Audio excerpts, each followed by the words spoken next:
Since I'm at it, I might as well jump into refinance, right?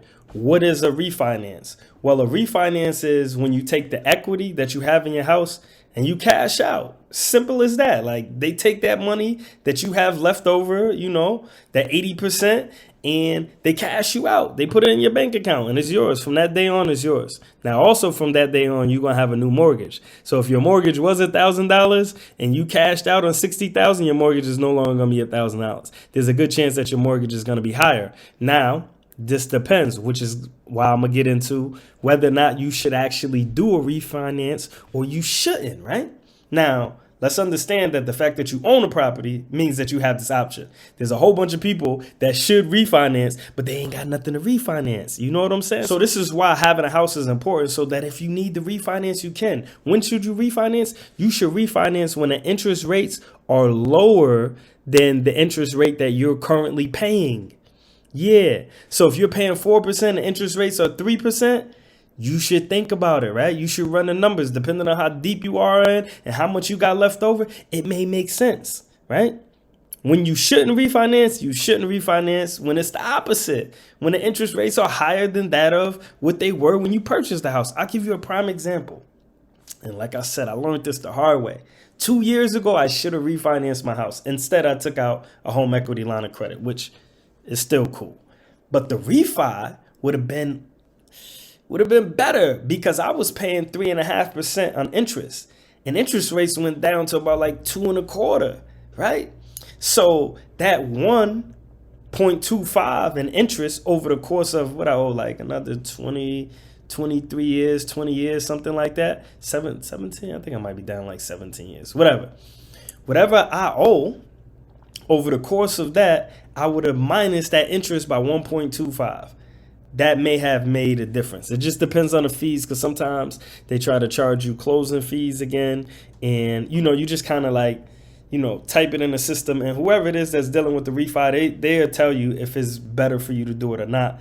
And you'll pretty much be able to figure it out once they determine how much you're going to pay monthly, right? So if you can keep your monthly payment the same, but lower the time frame that you're going to have to pay, then you good, right? You came up.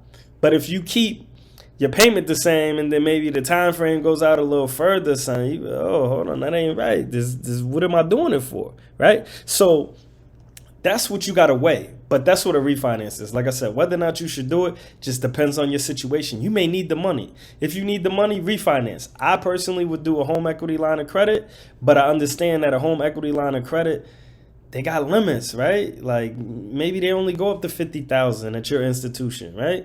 And you need the whole 250 that you could cash out in a different scenario where you got more equity.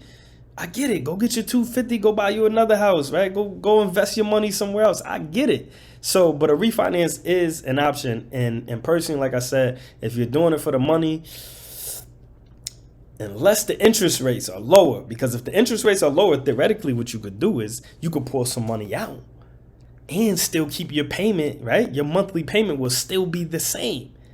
That's pretty amazing. That's pretty amazing. And like I said, I should have refinanced, man, a couple years ago when that was that 2.25 I could have got, because now I actually kind of want to refinance because, I got 150,000 plus of equity in my house. With that 150,000, I could go buy me a property, right? So now I could take the property that I got, the equity out of it, and then go buy another property.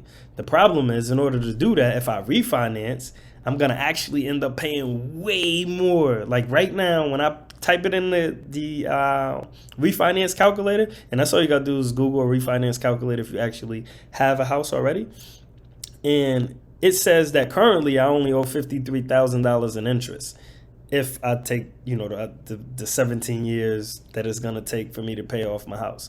I'm not going to take 17 years, but if I did, I would only pay $53,000 in interest, which is a crazy number. However, if I refinanced and only took out $80,000, plus I got to pay closing costs, which is like $6,000. So I walk away with like $74,000. The interest that I would pay over the course of a new 30-year mortgage would be $231,000.